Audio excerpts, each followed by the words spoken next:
പ്പെടുത്തിയ ഈ പെൻസിലിന്റെ ദാതാവ് ഈ പെൻസിലിനോട് 5 കാര്യം പറഞ്ഞു. ഒന്നാമത് പെൻസിലിനോട് പറഞ്ഞു, നിനക്ക് ഒത്തിരി കാര്യങ്ങൾ ചെയ്യാനുള്ള കഴിവുണ്ട്, പക്ഷെ നീ യജമാനന്റെ കൈയുടെ കീഴിൽ പൂർണ്ണമായി കീഴ്പ്പെട്ടാൽ മാത്രമേ അവന് നിന്നെ ഉപയോഗിക്കുവാൻ കഴിയുള്ളൂ. ഒന്നാമത്തെ കാര്യം പറഞ്ഞു, നിന്നെ കൊണ്ട് ഒത്തിരി കാര്യങ്ങൾ ചെയ്യാൻ കഴിയും, പക്ഷേ നീ ഒരു യജമാനന്റെ കീഴിൽ പൂർണ്ണമായും കീഴ്പ്പെട്ടാൽ മാത്രമേ അത് ചെയ്തെടുക്കുവാൻ കഴിയുള്ളൂ.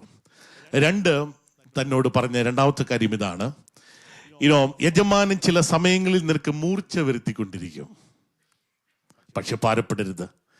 ഓരോ മുറിവുകളും നിന്റെ മൂർച്ച വർദ്ധിക്കുകയാണെന്ന് ഓർക്കണം. Price the Lord. 3ാമത് പറഞ്ഞു, നീ എഴുതുന്ന ചിലതൊക്കെ ചിലപ്പോൾ തെറ്റിപ്പോകും, എങ്കിലും തെറ്റിപ്പോകുമ്പോൾ നിന്നെ അത് മായ്ച്ചു കളയാൻ നിനക്ക് വേറൊരു സാധനമുണ്ട്, അതിങ്ങനെ മായ്ക്കാം, എന്നിട്ട് വീണ്ടും എഴുതാൻ കഴിയും.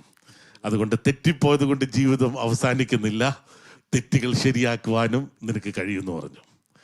4ാമത്തെ ഒരു കാര്യം പറഞ്ഞു, നിന്റെ ജീവിതത്തിലെ ഏറ്റവും വലിയ അർത്ഥവത്തായിട്ടുള്ള കാര്യം എന്തെന്ന് ചോദിച്ചാൽ, പ്രാധാന്യം അർഹിക്കുന്ന വസ്തു എന്തെന്ന് ചോദിച്ചാൽ, നിന്റെ അകത്തുള്ള ഈ കാമ്പാണ്. അതില്ലെങ്കിൽ നീ ഇല്ല.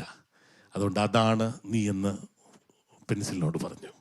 5ാമത് പറഞ്ഞു, നിന്നെക്കുറിച്ചുള്ള ഏറ്റവും വലിയ പദ്ധതി എന്തെന്ന് ചോദിച്ചാൽ, ഏത് പരിപരുത്ത സാഹചര്യത്തിലും എഴുതിക്കൊണ്ടേയിരിക്കുക. ഇന്ന് രാവിലെ ഈ ദൂത് മനസ്സിലായ ദൈവമക്കൾക്കായി ഞാൻ സ്തോത്രം ചെയ്യുന്നു. നമ്മളെല്ലാം ഈ പെൻസിലിനെ പോലെയാണ്. ജീവിതത്തിന്റെ പരിപരുത്ത സാഹചര്യങ്ങൾ നമുക്ക് മുറിവ് വരുന്ന സാഹചര്യങ്ങളുണ്ട്, സോബിൻ പറഞ്ഞതുപോലെ. എന്നാൽ എല്ലാ മുറിവിന്റെ നടുവിലും ദൈവം നമ്മെ ഷാർപ്പൻ ചെയ്തുകൊണ്ടിരിക്കുക, ദൈവം നമ്മെ മൂർച്ച കൂട്ടിക്കൊണ്ടിരിക്കുക. എത്ര പേർ ഇന്ന് രാവിലെ വിശ്വസിക്കുന്നു? ദൈവം നമ്മെ ഇന്ന് രാവിലെയും മൂർച്ച കൂട്ടിക്കൊണ്ടിരിക്കുക. കഷ്ടതയുടെ നടുവിൽ ഇയ്യോബിനുണ്ടായ 5 അറിവുകളാണ് ഞാൻ പറയാൻ ആഗ്രഹിച്ചത്. എത്ര അറിവ് പറയാം, ഇനി സമയം കിട്ടുന്ന അറിയത്തില്ലെങ്കിലും 2-3 അറിവുകൾ എങ്കിലും പറയാം. ഇയ്യോബിന്റെ പുസ്തകം അതിന്റെ 19ാമത്തെ അധ്യായം 25ാമത്തെ വാക്യം മുതൽ. ഇയ്യോബ് 19:25 വായിച്ചാട്ടെ.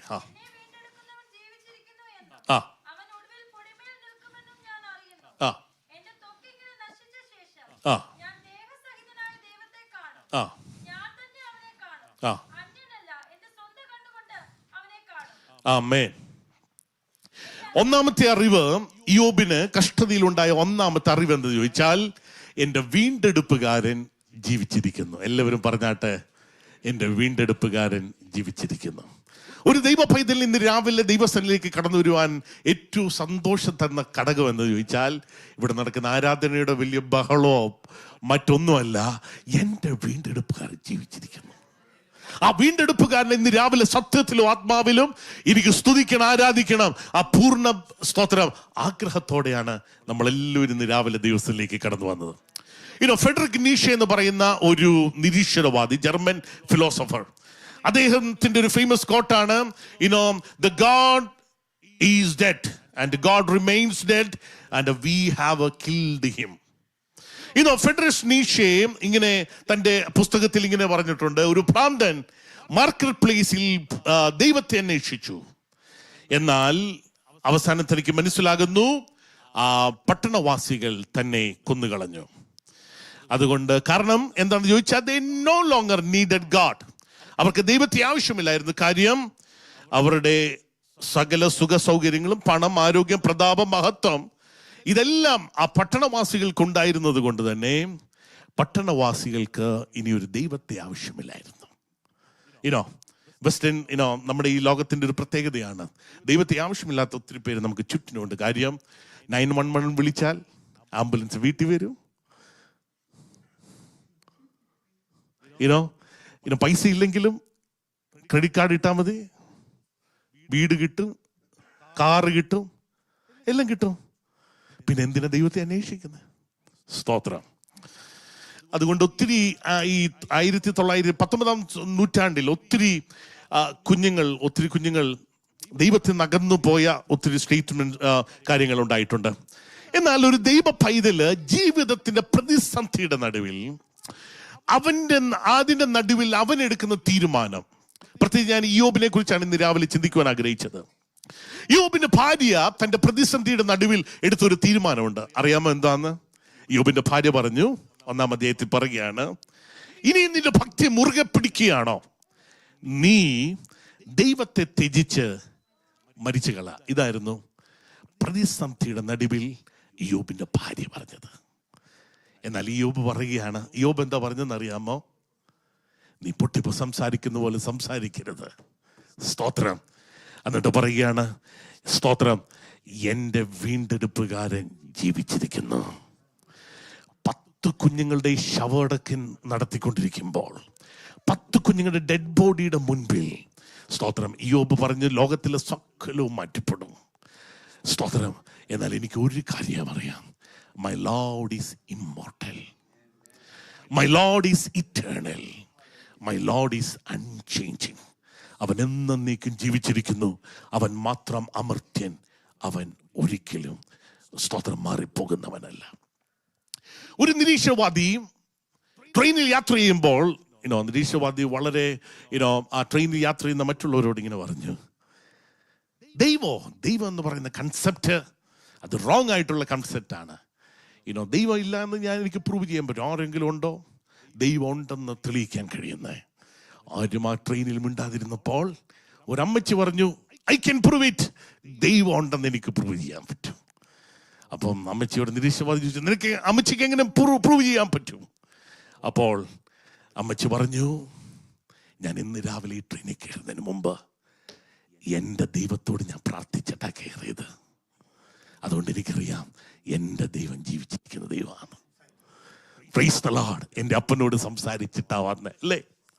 അങ്ങനെയാണെങ്കിൽ ഇന്ന് രാവിലെയും ദൈവസന്നിധിയിലായിരിക്കുന്ന ഒരു ദൈവ പൈതലിനറിയാം, എൻ്റെ ദൈവം ജീവിക്കുന്ന ദൈവമാണ്.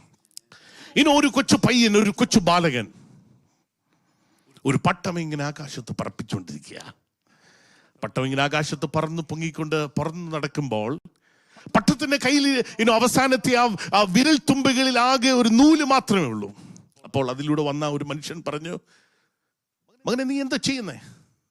അപ്പം ഇദ്ദേഹം പറഞ്ഞു, ഞാൻ പട്ടം പറപ്പിച്ചുകൊണ്ടിരിക്കുക. അദ്ദേഹം ആകാശത്തിലേക്ക് നോക്കി, അനന്തവികാസത്തിലേക്ക് നോക്കി, പട്ടം കാണുന്നില്ല, പട്ടം കാണാൻ പറ്റുന്നില്ല. പക്ഷേ അപ്പൊ അദ്ദേഹം ഈ കുഞ്ഞിനോട് പറഞ്ഞു, എടാ പട്ടം ഇല്ല, നീ ചുമ്മാ വെറുതെ പറയുകയാണോ, there is no പട്ടം, അങ്ങനെ ഒരു പട്ടമേ ഇല്ല. അപ്പൊ ആ പാലൻ ഇങ്ങനെ പറഞ്ഞൊരു പദമുണ്ട്, പട്ടം ഉണ്ടോ ഇല്ലോ എന്ന് എൻ്റെ കൈവിരലിൽ എനിക്കറിയാം. ഞാൻ വലിക്കുമ്പോൾ എന്തോ ഒന്ന് താഴോട്ട് താടുന്നുണ്ട്, ഞാൻ വിടുമ്പോൾ എൻ്റെ കയ്യിൽ നിന്ന് മുന്നു പോകുന്നുണ്ട്. അതെൻ്റെ വിരലിലേ അറിയത്തുള്ളൂ. കാണാൻ കഴിഞ്ഞില്ലെങ്കിലും എൻ്റെ വിരലിൽ എനിക്കറിയാം, സ്തോത്രം, പട്ടം ഉണ്ടെന്ന്. സ്തോത്രം. അങ്ങനെയാണെങ്കിൽ ഇന്ന് രാവിലെ, സ്തോത്രം, കണ്ണിന് മുൻപിൽ കാണാൻ കഴിയുന്നില്ലെങ്കിലും പ്രതിസന്ധി ജീവിതത്തിൽ വരുമ്പോഴും, കഷ്ടതയുടെ കഠിന ശോധന ജീവിതത്തിൽ അഭിമുഖീകരിക്കുമ്പോഴും ഒരു ദൈവ പൈതൽ പറയും, എൻ്റെ വീണ്ടെടുപ്പുകാരൻ ജീവിച്ചിരിക്കുന്നു, എൻ്റെ വീണ്ടെടുപ്പുകാരൻ ജീവിച്ചിരിക്കുന്നു. Price the Lord, praise the Lord. ഞാൻ രൂത്തിനെ കുറിച്ച് നേരത്തെ ഇവിടെ പറഞ്ഞിട്ടുണ്ട്. രൂത്ത് പ്രതിസന്ധിയുടെ നടുവിലാ നവോമിയുടെ ദൈവത്തെ കണ്ടത്.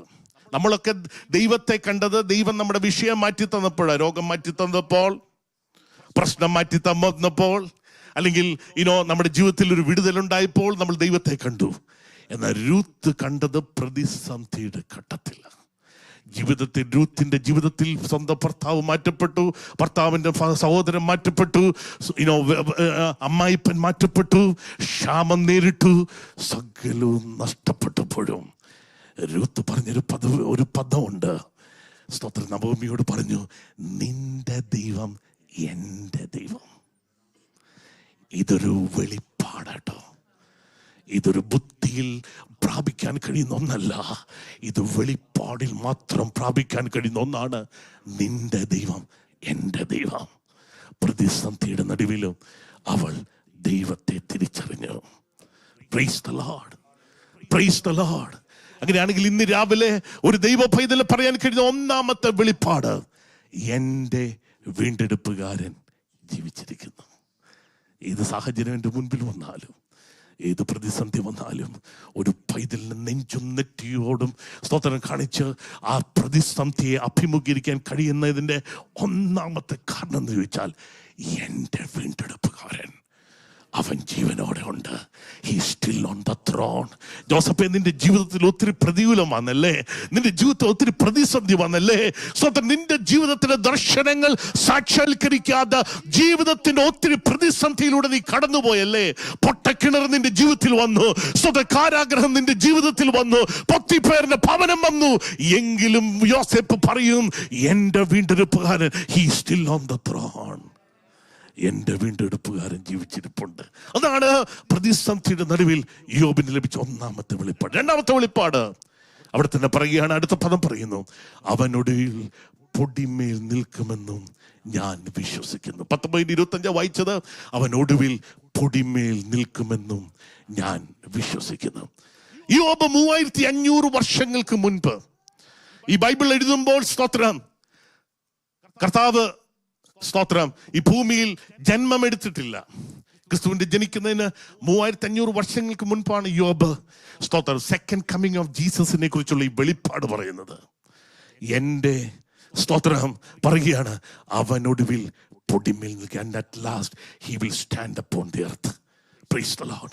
ഹനോക്ക്, യൂദായുടെ പുസ്തകം 15-ാമത്തെ വാക്യത്തിൽ ഹാനോക്കിന്, പഴയ നിയമ വിശുദ്ധനായ ഹാനോക്കിന് ഈ വെളിപ്പാട് ലഭിച്ചിട്ടുണ്ട്. അദ്ദേഹം ഇങ്ങനെ പറയുകയാണ്, ആദാം മുതൽ 7-ാമനായ ഹാനോക്ക് പറയുന്നു, ഇതാ കർത്താവ് എല്ലാവരെയും വിധിപ്പാനും അവൻ അഭക്തിയോടെ ചെയ്ത സകല ഭക്തിവിരുദ്ധമായ പ്രവർത്തികൾ നിമിത്തം ഭക്തികെട്ട പാപികൾ തന്റെ നേരെ പറഞ്ഞ സകല നിഷ്ഠൂരങ്ങൾ നിമിത്തവും ഭക്തികെട്ടവരെയൊക്കെയും ബോധം വരുത്തുവാനും 1000 വിശുദ്ധന്മാരുമായി അവൻ വരുന്നു. Praise the Lord. 7-ാം തലമുറയിൽ ജീവിച്ച ഹാനോക്ക് ലഭിച്ച വെളിപ്പാടാണ്. ഇനി സഖറിയാവ് എന്ന് പറയുന്ന പ്രവാചകൻ 4-ാം അധ്യായത്തിന്റെ 4-ാമത്തെ വാക്യത്തിൽ സഖറിയാവിന് ലഭിച്ച വെളിപ്പാട് ഇങ്ങനെ പറയാം, അന്നാളിൽ അവന്റെ കാൽ യെരൂശലേമിന് എതിരെയുള്ള കിഴക്കുള്ള ഒലിവുമലയിൽ നിൽക്കും. Praise the Lord. സ്തോത്ര. അങ്ങനെയാണെങ്കിൽ സ്തോത്ര, കർത്താവ് ജനിക്കുന്നതിന് 1000 വർഷങ്ങൾക്ക് മുൻപ് പുസ്തകം എഴുതിയ സഖറിയാവ് പ്രവാചകനും തന്റെ അകത്ത് ഈ വെളിപ്പാടുണ്ടായിരുന്നു. എന്റെ കർത്താവ്, സ്തോത്രവൻ മടങ്ങി വരും, അവൻ പൊടിമേൽ നിൽക്കും.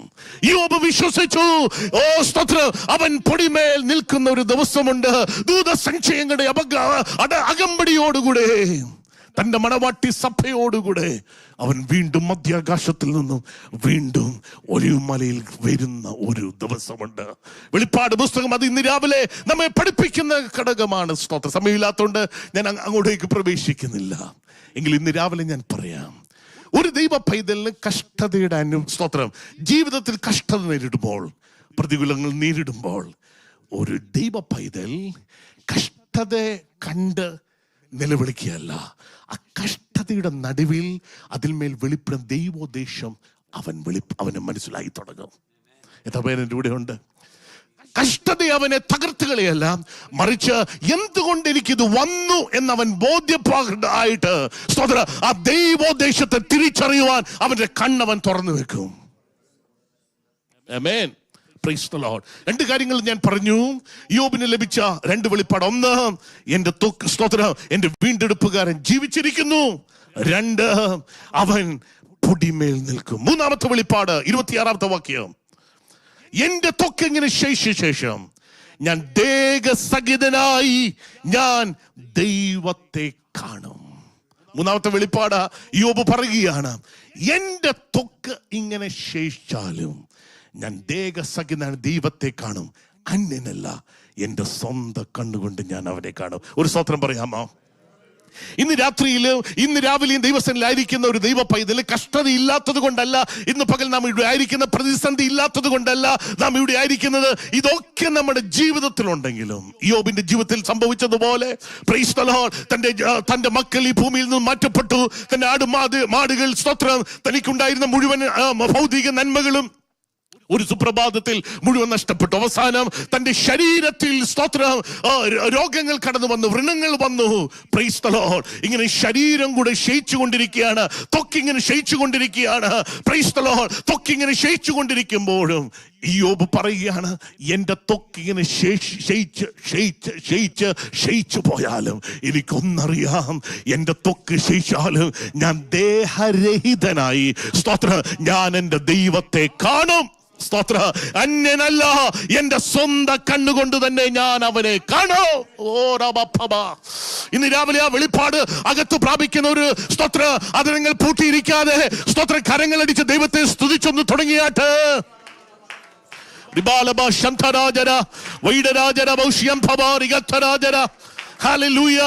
ഈ ഭൂമിയിലെ കഷ്ടതയ്ക്കോ, ഈ ഭൂമിയിലെ രോഗത്തിനോ, ഈ ഭൂമിയിലെ വേദനയ്ക്കോ, ഈ ഭൂമിയിലെ പരാജയത്തിനോ, ഈ ഭൂമിയിലെ നഷ്ടങ്ങൾക്കോ എന്റെ ജീവിതത്തിൽ സ്തോത്രം ഈ സത്യത്തെ എടുത്തു കളയുവാൻ കഴിയില്ല. ഞാൻ ദേഹസഹിതനായി ഞാൻ അവനെ കാണും. എന്റെ പ്രാണ മണവാളനെ ഞാൻ കാണും. എന്റെ വീണ്ടെടുപ്പുകാരനെ ഞാൻ കാണും. എന്നെ പോർ ചൊല്ലി വിളിച്ചവനെ ഞാൻ കാണും. എനിക്ക് വേണ്ടി രക്തം കൊടുത്തവനെ ഞാൻ കാണും. എനിക്ക് വേണ്ടി വിലയായി തന്നവനെ ഞാൻ കാണും. ഓ ഹല്ലേലൂയ, എന്റെ സുന്ദര രൂപനെ ഞാൻ കാണും. ഓ 10,000 ശ്രേഷ്ഠനെ ഞാൻ കാണും. എന്റെ സ്വന്തം കണ്ണുകൊണ്ട് ഞാൻ അവനെ കാണും. ഓ റബ ശന്തരാ ബബ. Hallelujah, hallelujah, hallelujah. ഞാനിങ്ങനെ ഒരു കഥ കേട്ടിട്ടുണ്ട്. സ്തോത്രം. ടൈറ്റാനിക് എന്ന് പറയുന്ന കപ്പൽ, അത് ഈ കപ്പൽ ഇങ്ങനെ സമുദ്രത്തിലേക്ക് താണുകൊണ്ടിരിക്കുമ്പോൾ ഒരു മാതാവിന് ബോട്ടിൽ കയറാനുള്ള അവസരം കിട്ടി. ബോട്ടിൽ ഇരിക്കുമ്പോൾ ഒരു വ്യക്തി ഇങ്ങനെ വെള്ളത്തിൽ മുങ്ങിത്താണുകൊണ്ടിരിക്കുകയാണ്. മുങ്ങിത്താണുകൊണ്ടിരിക്കുമ്പോൾ ഈ അമ്മച്ചി ആ വ്യക്തിയോട് ചോദിച്ചു എന്നാണ് പറയുന്നത്, നീ കർത്താവിനെ രക്ഷിതാവായിട്ട് സ്വീകരിച്ച വ്യക്തിയാണോ എന്ന്. അപ്പം നിരക്ഷിക്കപ്പെട്ടതാണോ? അദ്ദേഹം പറഞ്ഞു, എനിക്ക് ആ വാക്ക് പോലും അറിയത്തില്ല എന്തുവാന്ന്. അപ്പോഴത്തേന് അമ്മച്ചി പറഞ്ഞു, എൻ്റെ ഒരു മകള് ന്യൂയോർക്കിലുണ്ട്, ഞാൻ അവളെ കാണാൻ പോവാ. എന്നാൽ എൻ്റെ മറ്റൊരു മകള് സ്വർഗത്തിലുണ്ട്. ഞാൻ ന്യൂയോർക്കിൽ ചെന്നാലും ഇനി ഞാൻ സ്വർഗത്തിൽ ചെന്നാലും എനിക്ക് ഒരുപോലെയുള്ളൂ എന്ന് പറഞ്ഞ് തൻ്റെ സ്തോത്രം പ്രൈസ് ദി ലോർഡ്, തൻ്റെ ആ സീറ്റ് ആ മകന് ഒഴിച്ചു കൊടുത്ത് താൻ ആ വെള്ളത്തിലോട്ട് ചാടിയെന്ന് ഞാനൊരു കഥ കേട്ടിട്ടുണ്ട്. ഇന്ന് രാവിലെ പറയട്ടെ, ഈ ഭൂമി 2026 നാം ആയിരിക്കുമ്പോൾ സ്തോത്രം, ശരീരം ക്ഷീണിക്കും എന്നുള്ള സത്യ. ഒരു ദിവസം നമുക്ക് രോഗം വരുമെന്നുള്ളത് സത്യ. ഒരു ദിവസം സ്തോത്രം ഈ ഭൂമിയിൽ നിന്ന് നമ്മൾ മാറ്റപ്പെടണമെന്നുള്ളതും സത്യ. എന്നാൽ ഇതൊക്കെ സത്യമായിട്ട് അവശേഷിക്കുമ്പോൾ തന്നെ എനിക്ക് ഒന്നറിയാം, ഞാൻ പ്രത്യാശ വെച്ച എൻ്റെ പ്രാണപ്രിയനും പ്രാണനാഥനുമായവനെ ഞാൻ ഒരു ദിവസം കാണും. അത് അന്യന്റെ കണ്ണുകൊണ്ടല്ല, എൻ്റെ സ്വന്തം കണ്ണുകൊണ്ട് ഞാൻ അവനെ കാണും. ഓ സ്തോത്രം, ഇന്നലകളിൽ ഞാൻ പാടി സ്തുതിച്ചവനെ, ഓ ഇന്നുകളിൽ ഞാൻ ആരാധിച്ചു കൊണ്ടിരിക്കുന്ന എൻ്റെ ആത്മ മണവാളനെ, ഇന്നുകളിൽ ഞാൻ സ്തുതിക്കുന്ന എന്നോടുകൂടെ നടക്കുന്ന എൻ്റെ ആത്മപ്രിയനെ ഞാൻ ഒരു ദിവസം ഞാൻ കാണും. എന്റെ കണ്ണുകൊണ്ട് ഞാൻ കാണും, ഞാൻ അവനെ കാണും. ഇതാണ് യോബിന് ലഭിച്ച വെളിപ്പാടിന്റെ സ്തോത്രം ഒരു ഘടകം. Price the Lord, praise the Lord. നാലാമത്തെ വെളിപ്പാട് 2 വെളിപ്പാട് കൂടെ അടുത്തൊരു 10 മിനിറ്റിനുള്ളിൽ പറഞ്ഞ് ഞാൻ അവസാനിപ്പിക്കും. 23-ാം അധ്യായത്തിന്റെ 10-ാമത്തെ വാക്യം. 23:10.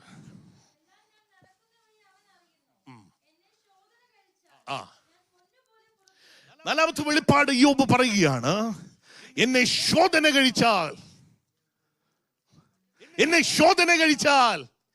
ഞാൻ പൊന്നുപോലെ പുറത്തു വരും. യോബ്, നിനക്ക് എങ്ങനെ ഇത് പറയുവാൻ കഴിയുന്ന? നിന്നെ ശോധന കഴിച്ചാൽ പൊന്നുപോലെ പുറത്തു വരുമെന്ന്. ജീവിതത്തിൽ 2026 എനിക്കറിയാം 2026 മെസ്സേജ് ആണോ ഈ ഉപദേശം പ്രസംഗിക്കുന്നതെന്ന് പറഞ്ഞോണ്ടാ നിങ്ങൾ ഇരിക്കുന്നത്. പക്ഷെ ആത്മാവ് എനിക്ക് തന്ന ദൂതിത. Price the Lord. സ്തോത്രം. 2026 കഷ്ടതയുണ്ട്. ബട്ട് ദൈവം പറയുന്നു, സ്തോത്രം, ഐ ഓവർകം ദ വേൾഡ്. നിങ്ങൾക്ക് ഈ ലോകത്തിൽ കഷ്ടമുണ്ട്, എങ്കിലും ധൈര്യപ്പെടുവീൻ, ഞാൻ ലോകത്തെ ജയിച്ചിരിക്കുന്നു. Praise the Lord, praise the Lord. യോബ് പറയാണ്, സ്തോത്രം, എന്നെ ശോധന ചെയ്താൽ ഞാൻ പൊന്നു പോലെ പുറത്തു വരും. പൊന്ന് ഉരുക്കുന്ന തട്ടാന്റെ അടുത്ത് പോയാൽ, ഈ തട്ടാൻ സ്തോത്രം ഈ പൊന്നിനെ ഉരുക്കുന്നത് തീ കൊണ്ടാണ് ഉരുക്കുന്നത്. ഈ തീക്കകത്തേക്ക് തന്റെ പൊന്നിനെ താൻ ഇട്ടതിന് ശേഷം തട്ടാൻ ഈ പൊന്നിനെ ശോധന ചെയ്തുകൊണ്ടേയിരിക്കുകയാണ്, പൊന്നിനെ ഉരുക്കിക്കൊണ്ടിരിക്കുകയാണ്. ഇങ്ങനെ ശോധന ചെയ്തുകൊണ്ടിരിക്കുമ്പോൾ ഇനി പൊന്നിന്റെ ഭാഷയിൽ ഞാൻ പറയാം, പൊന്നിനത് വേദനയാ.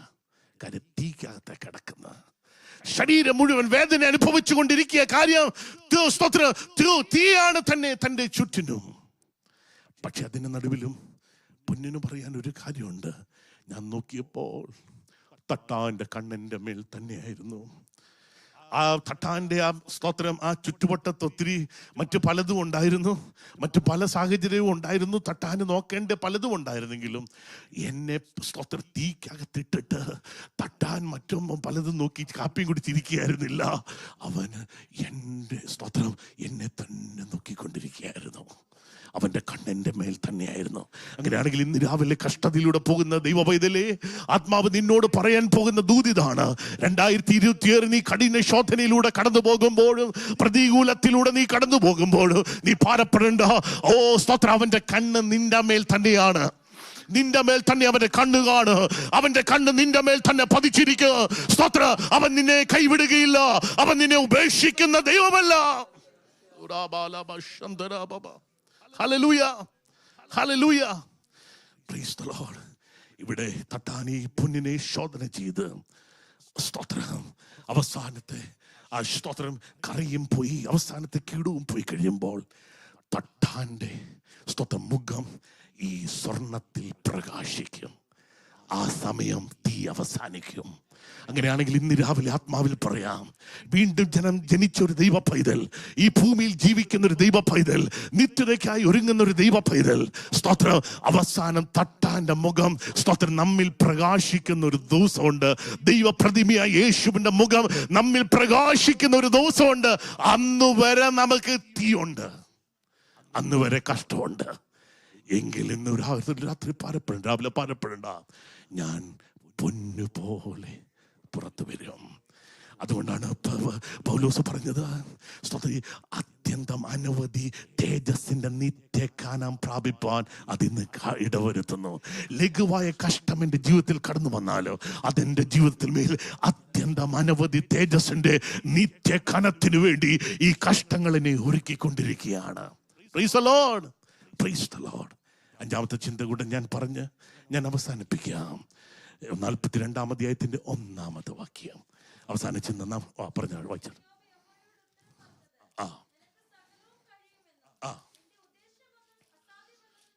അഞ്ചാമത്തെ വെളിപ്പാട് പറയുകയാണ്, യോബ് പറയുകയാണ്, നിനക്ക് സകലവും കഴിയുമെന്നും നിന്റെ ഉദ്ദേശമൊന്നും അസാധ്യമല്ലെന്നും ഞാൻ അറിയുന്നു. ഇംഗ്ലീഷിൽ ആ പദം ഇങ്ങനെ പറയുന്നു, I know that you can do all things and no purpose of yours can be thwarted. Praise the Lord. അങ്ങനെയാണെങ്കിൽ ഇന്ന് രാവിലെ പറയാം, ദൈവത്തിന്റെ ഉദ്ദേശം എല്ലാം സഫലമായി തീരും. ജീവിതത്തിൽ പ്രതികൂലം ഉണ്ടോ? യോബേ ഉണ്ട്. സ്തോത്രം. ഈ യോബ് 1-ാം അധ്യായം തൊട്ട് ഇങ്ങനെ ദൈവത്തോട് സ്തോത്രം പലപ്പോഴും പലതും ചോദിച്ചും പറഞ്ഞു ഇരിക്കുകയായിരുന്നു. എന്നാൽ സ്തോത്രം ദൈവം അവനോട് ഒരു മറുപടിയും പറയുന്നില്ല. എന്നാൽ 38-ാമത്തെ അധ്യായത്തിൽ സ്തോത്രം, പ്രൈസ് ദി ലോർഡ്, മറ്റൊരു ചുഴലിക്കാറ്റിൽ ദൈവം ഇറങ്ങി വന്ന് അവനോട് സംസാരിക്കാൻ തുടങ്ങി. Price the Lord. പ്രതിസന്ധിയുടെ നടുവിൽ ചില സമയങ്ങളിൽ ദൈവാലോചന അവൻ കേട്ടില്ല, ദൈവ ശബ്ദം കേൾക്കാതെ വണ്ണം സൈലന്റ് ഓഫ് ഗോഡ്, സ്തോത്രം, ദൈവ ശബ്ദം കേൾക്കാത്ത ഒരു സൈലന്റ് ആയിട്ടുള്ള ചില നിമിഷങ്ങൾ, ദിവസങ്ങൾ അവന്റെ ജീവിതത്തിൽ വന്നു. എന്നാൽ 38-ാമത്തെ അധ്യായത്തിൽ യോബിനോട് ദൈവം വീണ്ടും ഇടപെടാൻ തുടങ്ങിയിട്ട് സ്തോത്രം ഇടപെടാൻ തുടങ്ങിയപ്പോൾ യോബ് അതിന് മറുപടി പറഞ്ഞത് ഇങ്ങനെയാണ്, കർത്താവേ, അങ്ങേക്ക് സകലവും കഴിയുമെന്നും അങ്ങയുടെ ഉദ്ദേശമൊന്നും അസാധ്യമല്ലെന്നും ഞാൻ അറിയുന്നു. I know you can do all things and no purpose of yours can be thwarted. Praise the Lord. ഏത് പ്രതിസന്ധി ജീവിതത്തിൽ വന്നാലും, ഏത് പ്രതികൂലങ്ങൾ ജീവിതത്തിൽ വന്നാലും എനിക്കൊന്നറിയാം, അങ്ങയുടെ പദ്ധതി മാത്രം അതിൽ സംഭവിക്കും. അങ്ങനെയാണെങ്കിൽ ഇന്ന് രാവിലെ പ്രതിസന്ധി ജീവിതത്തിൽ വന്നതുകൊണ്ട് ദൈവം നിന്നെ വിളിച്ചിരിക്കുന്ന ഡെസ്റ്റിനി മാറിപ്പോകത്തില്ല. ഒരു സ്തോത്രം പറഞ്ഞാട്ടെ, കേട്ടവരൊരു സ്തോത്രം പറഞ്ഞാട്ടെ. ദൈവത്തിന് നിന്നെ കുറിച്ചൊരു ഡെസ്റ്റിനി ഉണ്ടെങ്കിൽ പ്രതിസന്ധി ജീവിതത്തിൽ വന്നോട്ടെ, ഭാരം നിന്റെ ജീവിതത്തിൽ വന്നോട്ടെ, ഇപ്പോഴത്തെ സാഹചര്യം നോക്കുമ്പോൾ ഇത് പൂർത്തീകരിക്കപ്പെടത്തില്ലെന്നും ലോകവും മനുഷ്യനും പിശാചും വിധിയെഴുതിയേക്കോട്ടെ, എങ്കിലും ഇന്ന് രാവിലെ യോബ് പറഞ്ഞ ഭാഷയിൽ ഞാൻ പറയുകയാണ്, ദൈവത്തിന്റെ ഉദ്ദേശം അത് അവസാനമായി സഫലമാകും. ഓ എത്ര പേര് ഇന്ന് രാവിലെ ആത്മാവിൽ ഇത് തിരിച്ചറിയുന്നുണ്ട്? ഇന്ന് രാവിലെ നിന്റെ കഷ്ടത നിന്നെ തകർക്കാനല്ല, നിന്റെ പ്രതികൂലം നിന്നെ തകർത്ത് കളയുവാനല്ല, നിന്റെ മേൽ വരുന്ന ശോധനകൾ നിന്നെ മുടിച്ചു കളയുവാനല്ല, ദൈവിക പദ്ധതിയിലേക്ക് നിന്നെ വീണ്ടും വലിച്ചെടുപ്പിക്കുന്ന ദൈവത്തിന്റെ പദ്ധതിയുടെ ഭാഗമാണ്. Hallelujah, hallelujah. ഞാൻ പറഞ്ഞു തുടങ്ങിയപ്പോൾ ഇപ്രകാരം പറഞ്ഞു. സ്തോത്രം, പ്രൈസ് ദി ലോർഡ്. ആ പെൻസിലിനോട് ആ കർത്താവ് പറഞ്ഞൊരു പദമുണ്ട്, നിന്നെ ഷാർപ്പൻ ചെയ്യുവാൻ ഞാൻ ചില സമയങ്ങളിൽ മുറിപ്പിക്കും. അങ്ങനെയാണെങ്കിൽ ദൈവിക പദ്ധതി നിന്നിൽ ഷാർപ്പൻ ചെയ്യുവാൻ, ദൈവിക പദ്ധതി നിന്നിൽ, സ്തോത്രം, പ്രൈസ് ദി ലോർഡ്, നിന്നിൽ വെളിപ്പെടുത്തുവാൻ, നിന്റെ മൂർച്ച കൂട്ടുവാൻ. 2026 നിന്റെ ജീവിതത്തിൽ ചിലപ്പോൾ മുറിവുകൾ നേരിടും. എങ്കിലും ഇന്ന് രാവിലെ ഭാരപ്പെടണ്ട. കടന്നു വന്നാട്ടെ, സമയം തീർന്നു. Price the Lord. ഇന്ന് രാവിലെ ഭാരപ്പെടണ്ട. സ്തോത്രം. അതിന്റെ നടുവിൽ ദൈവം നിന്നെ മൂർച്ചയുള്ള ഒരു ആയുധമായി, ദൈവത്തിന്റെ പദ്ധതിക്ക് വേണ്ടി ദൈവം നിന്നെ വേർതിരിക്കുന്ന ദിനങ്ങളാണെന്ന് ആത്മാവിൽ ഞാൻ പ്രവചിച്ചു പറയുന്നു. Shall we all stand up in the presence of God? ഇന്ന് രാവിലെ പരിശുദ്ധാത്മാവ് നമ്മോട്, ഇന്ന് രാവിലെ ദൈവത്തിന്റെ വചനം നമ്മോട് പറഞ്ഞു കഴിഞ്ഞിരിക്കുകയാണ്. Praise the Lord. കഷ്ടതയുടെ നടുവിൽ യോബിനുണ്ട് 5 വെളിപ്പാടുകൾ, 5 അറിവുകൾ. എന്റെ വീണ്ടെടുപ്പുകാരൻ ജീവിച്ചിരിക്കുന്നു. ഒന്നാമത്തെ വെളിപ്പാട്, പ്രൈസ് ദി ലോർഡ്. രണ്ടാമത്, അവൻ പൊടിയിൽ മേൽ നിൽക്കും. എന്റെ പ്രാണപ്രിയൻ, സ്തോത്രം, അവൻ മടങ്ങി വരുമെന്നുള്ള വെളിപ്പാട്. 3, എന്റെ ത്വക്കിങ്ങനെ ക്ഷയിച്ചാലും ഞാൻ ദേഹസഹിതനായി ദൈവത്തെ കാണും. 4, അവൻ എന്നെ ശോധന ചെയ്താൽ ഞാൻ പൊന്നുപോലെ പുറത്തു വരും. 5ാമത്തെ വെളിപ്പാട്, എന്റെ ദൈവത്തിനൊന്നും അസാധ്യമല്ല. അങ്ങനെയാണെങ്കിൽ സന്തോഷത്തോടെ അടുത്തിരിക്കുന്നവരുടെ കരങ്ങൾ കൊടുത്തെന്ന് പറഞ്ഞാട്ട്, എന്റെ ദൈവത്തിനൊന്നും അസാധ്യമല്ല കേട്ടോ ജോഷിനെ. Price the Lord. എന്റെ ദൈവത്തിന് ഒന്നും അസാധ്യമല്ല. എന്റെ ദൈവത്തിന് ഒന്നും അസാധ്യമല്ല. Price the Lord. എന്റെ ദൈവത്തിന് ഒന്നും അസാധ്യമല്ല. എന്റെ ദൈവത്തിന് ഒന്നും അസാധ്യമല്ല. എന്റെ ദൈവത്തിനൊന്നും അസാധ്യമല്ല. എന്റെ ദൈവത്തിന് കൊടുക്കുന്നില്ലേ? സ്തോത്രം. Price the Lord. എന്റെ ദൈവത്തിനൊന്നും അസാധ്യമല്ല. ഇന്ന് രാവിലെ ദൈവത്തിന്റെ പ്രവൃത്തി ദൈവം